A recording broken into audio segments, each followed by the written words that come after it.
Timnas Indonesia tampil dominan dengan kemenangan 1-0 atas Bahrain yang memastikan posisi keempat grup C dengan 9 poin. Bermain di Stadion Gelora Bung Karno, Selasa 25 Maret 2025 malam. Dalam pertandingan tersebut, Timnas Indonesia asuhan Patrick Kluivert kembali mengandalkan taktik 3-4-2-1 warisan Sinteyong. Strategi tersebut terbukti efektif di babak pertama dan berhasil menghasilkan 1 gol. Gol kemenangan Timnas Indonesia dicetak oleh Ole Romeni pada menit ke-24 memanfaatkan umpan dari Marcelino Ferdinand. Selain Ole Romeni yang mencetak gol, salah satu pemain yang disorot di laga itu adalah Rizky Ridho. Bek Persija Jakarta itu menjadi pemain yang paling disorot FIFA atas kontribusinya di lini belakang bersama dengan J. Itzes dan Justin Hapner. Menurut catatan FIFA, Rizky Ridho mencatatkan 60 sentuhan, 37 umpan dengan akurasi 78%, serta berbagai aksi bertahan, termasuk 2 intercept, 1 tackle dan 6 sapuan. Salah satu sapuannya di menit ke-48 menyelamatkan Indonesia dari kebobolan. Seperti yang saya katakan sebelumnya, siapapun yang turun ke lapangan akan memberikan segalanya untuk Indonesia, dan kami sudah berjuang habis-habisan demi Indonesia. Bahkan, akun besar sekelas La Liga Spanyol juga mengunggah foto momen saat Rizky Ridho diberikan instruksi oleh Patrick Kluivert. Patrick Kluivert memenangi pertandingan pertamanya sebagai pelatih Timnas Indonesia, tulis keterangan dalam unggahan tersebut. Sontak, hal itu langsung menjadi perbincangan warganet, di mana akhir-akhir ini banyak pihak yang menyarankan Ridho untuk berkarir di luar negeri. Rizky Ridho Ramdhani adalah bek tengah berusia 23 tahun yang saat ini bermain untuk Persija Jakarta dan Timnas Indonesia.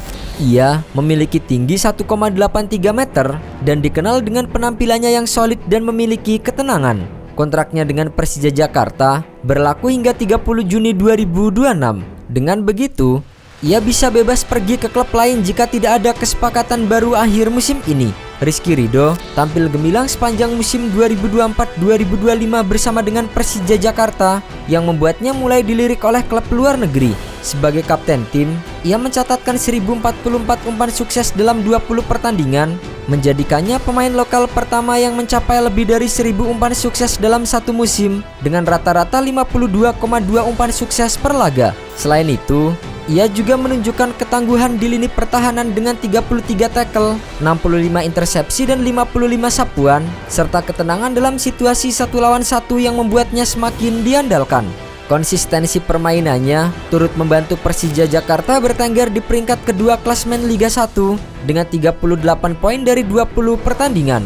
Berkat performa impresifnya, nilai pasar Ridho mencapai 5.000 euro atau sekitar 8,3 miliar rupiah, menjadikannya pemain termahal di Liga 1 Indonesia. Kenaikan ini sebesar 75.000 euro dari sebelumnya 425.000 euro. Keberhasilan ini pun menarik perhatian klub luar negeri, termasuk FC Tokyo dari Jepang yang mulai menunjukkan minat untuk merekrutnya. Pesaing terdekatnya adalah Francisco Rivera dari Persebaya Surabaya dengan nilai pasar 450.000 euro. Sementara itu, perpindahan pemain ke liga top Eropa seperti La Liga biasanya memerlukan perhatian dari pencari bakat, performa yang konsisten di level klub dan internasional, serta partisipasi dalam kompetisi internasional yang diakui. Meskipun Rizky Ridho telah menunjukkan performa yang solid di Liga 1 Indonesia dan bersama tim nasional, langkah menuju La Liga akan membutuhkan eksposur dan penampilan yang lebih menonjol di kancah internasional. Di sisi lain, bagi Patrick Kluivert, kemenangan 1-0 melawan Bahrain menjadi kemenangan perdana mantan pemain Barcelona itu melatih Timnas Indonesia. Sebelumnya, Patrick Kluivert memimpin Timnas Indonesia melawan Australia di ajang yang sama di Sydney pada 20 Maret 2025. Itu adalah laga debut Patrick Kluivert melatih Timnas Indonesia. Hasilnya, Timnas Indonesia kalah dengan skor 1-5 dari Australia. Gol tunggal skuad Garuda dicetak oleh Ole Romeni. 5 gol Australia dicetak oleh Martin Boyle, Nissan Velupillai, brace dari Jackson Irvine dan Lewis Miller. Sementara itu, dengan 2 hasil pertandingan Timnas Indonesia pada Maret ini, skuad Garuda menempati posisi keempat klasemen grup C dengan 9 poin. Timnas Indonesia masih menyisakan 2 pertandingan terakhir di bulan Juni. Skuad Garuda akan melawan Cina pada laga kandang 5 Juni 2025. 2 tim teratas akan lolos langsung ke Piala Dunia 2026. 1 slot sudah dipegang Jepang yang telah memastikan diri lolos dengan menjadi juara grup. Sementara tim yang finish di posisi ketiga dan keempat akan bermain di putaran keempat untuk meraih sisa tiket ke Piala Dunia 2026. Tak hanya dari penampilan para pemain, aksi supporter timnas Indonesia juga menjadi sorotan dunia. Antusiasme para pendukung timnas Indonesia sudah terlihat sejak sore hari di GBK dengan total hampir 70.000 pendukung berkumpul bersama untuk memberikan dukungan terhadap timnas Garuda. Tak hanya itu, dukungan supporter Indonesia juga terlihat saat pasukan La Grande kembali menampilkan koreografi spanduk ilustrasi burung Garuda dengan tulisan Show Your Dignity atau dalam bahasa Indonesia yang berarti tunjukkan harga dirimu.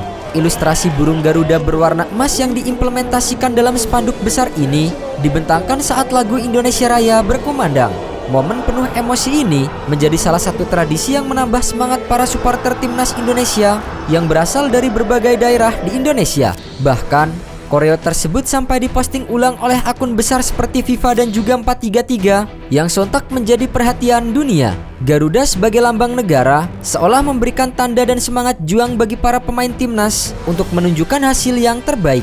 Koreografi ini pun mendapatkan pujian dari banyak pihak. Tak sedikit dari mereka yang penasaran dengan sosok di balik koreografi menawan yang membuat merinding setiap supporter timnas yang melihat momen sakral saat ilustrasi Garuda dibentangkan. Dan pihak di balik terciptanya koreo tersebut adalah seorang ilustrator dari Sultan Design. Para pendukung timnas mungkin sudah tidak asing lagi dengan nama Sultan Design. Sultan Design merupakan perusahaan yang mempelopori ilustrasi burung Garuda yang dibentangkan pada laga Indonesia versus Bahrain. Ilustrasi ide Sultan Design ini juga pernah ditampilkan dalam laga Indonesia versus Jepang pada November 2024 lalu. Saat itu, Sultan Design mengimplementasikan ilustrasi Gundala versus Godzilla yang melambangkan ikon dari kedua negara yang tengah berlaga. Ilustrasi burung Garuda yang ditampilkan di GBK berhasil mencuri perhatian dunia. Tak sedikit netizen dari negara tetangga seperti Singapura, Malaysia, Thailand dan negara lainnya memuji hasil tangan dari ilustrator asli Indonesia tersebut. Bahkan, beberapa supporter negara lain yang pernah ikut mendukung timnas mereka yang berlaga di GBK mengaku merinding dan terharu ketika melihat koreografi yang ditampilkan dengan mengutamakan kekompakan para supporter Indonesia. Lagu Indonesia Raya yang menggema pun membuat koreografi ini terlihat menawan dan juga mendapatkan apresiasi dari para pemain timnas Indonesia. Kini, para supporter Indonesia pun tinggal berharap hasil maksimal dari dua laga terakhir yang akan dihadapi timnas Indonesia sebelum melaju ke Piala Dunia 2026. Pihak Sultan Design mengaku akan selalu mendukung penuh timnas lewat karya seni yang mereka tampilkan seperti koreografi Garuda.